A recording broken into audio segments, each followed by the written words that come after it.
पंचायत में पहुंचे हो, क्या क्या?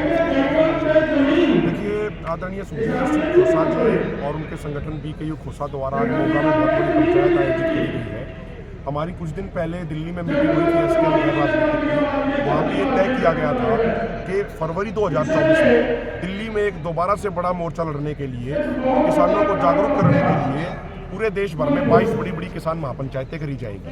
उसके तहत कल एक बड़ी महापंचायत लुधियाना में हुई थी और आज एक बहुत बड़ी महापंचायत जिसमें हजारों किसान पहुंचे हुए हैं, ये पंजाब के मोगा में हुई है।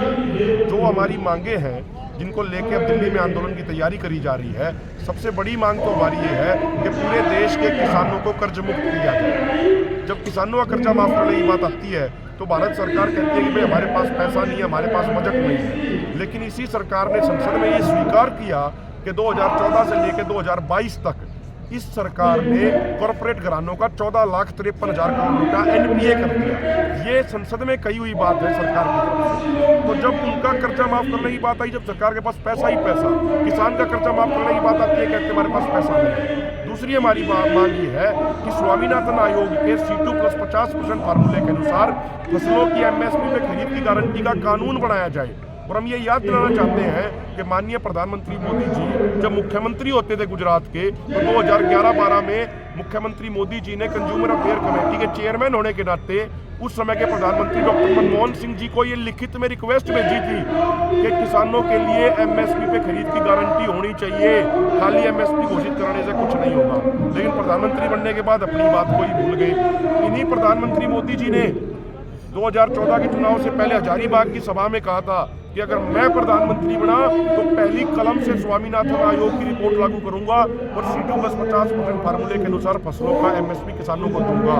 लेकिन इन्होंने 2015 में सुप्रीम कोर्ट में एफिडेविट दे दिया प्रधानमंत्री बनने के बाद कि भाई हम इस रिपोर्ट को लागू नहीं कर सकते, हमारे पास इतना बजट नहीं है। तो माननीय प्रधानमंत्री जी को दोबारा से याद दिलाने के लिए कि प्रधानमंत्री जी, जब आप प्रधानमंत्री नहीं थे तो आप कहते थे एमएसपी पे खरीद की गारंटी होनी चाहिए, तब आप कहते थे स्वामीनाथन आयोग का C2+50% फार्मूला लागू होना चाहिए। इन मांगों को याद दिलाने के लिए दिल्ली की तरफ किसान दोबारा कूच करेंगे। और एक सबसे बड़ी मांग जो हमारी है कि जो फ्री ट्रेड एग्रीमेंट धड़ल्ले से किए जा रहे हैं, जैसे एक प्रपोज्ड एग्रीमेंट है जिसपे चर्चा चल रही है, IPEF Indo Pacific economic forum, अगर उस एग्रीमेंट पे साइन हो गए तो भारत का डेयरी सेक्टर का किसान, भारत का पोल्ट्री फार्मिंग का किसान पूरे तरीके से बर्बाद हो जाएगा। तो इसलिए हम सरकार से मांग करते हैं कि जितने भी ये मुक्त व्यापार समझौते हैं, इन मुक्त व्यापार समझौतों पर रोक लगाई जाए और भारत के किसानों को उनके हक दिए जाए। इन तमाम इशूज़ को लेकर पंचायत हो रही है। अभी हमारी 20 दिसंबर को केरल के पालक्काड जिले में इसी तरीके से बहुत बड़ी महापंचायत है। 21 तारीख को हमारी तमिलनाडु में महापंचायत कोयम्बटूर में होने जा रही है। 23 तारीख को हजारों की संख्या में, जैसे आज मोगा में हजारों किसान पहुंचे हैं, ऐसे ही 23 दिसंबर को कर्नाटक के बेंगलोर में बहुत बड़ी महापंचायत होगी और जिसमें सरदार सुखविंदर सिंह खोसा जी मुख्य वक्ता के तौर पे, मेल लीडर्स के तौर पे, जो हमारे 5-6 मुख्य वक्ता हैं उनमें से एक वक्ता के तौर पे वहाँ पहुँचेंगे। तो ये ड्यूटी लगी हुई है, तमाम राज्यों से किसान दूसरे राज्यों में जा रहे हैं और किसानों को मोबिलाइज कर रहे हैं। और एक जो सबसे बड़ी चीज़ है वो ये है कि पिछले आंदोलन में जो एक चूक रह गई थी छोटी सी, वो ये थी कि हरियाणा, पंजाब और पश्चिमी उत्तर प्रदेश के अलावा उतनी भागीदारी अन्य राज्यों के किसानों की नहीं हो पाई थी जितनी होनी चाहिए थी या जितनी इन राज्यों की थी।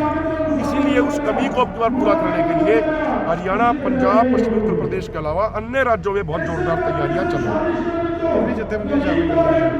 देखिए, अभी आज के प्रोग्राम में बात करेंगे तो यहाँ बिहार से भी किसान नेता पहुँचे हैं, यहाँ कर्नाटका के किसान लीडर आए हैं, बाकी मध्य प्रदेश से किसान नेता आए हैं, हरियाणा से खापों के प्रधान भी आए हैं, हरियाणा से किसान संगठन भी आए हैं। तो तमाम राज्यों से किसान नेता पहुंचे हैं और अन्य राज्यों के किसानों को भी नेताओं को आना था, लेकिन वो अपने वहाँ की पंचायतों की तैयारी में लगे हुए, इसलिए नहीं।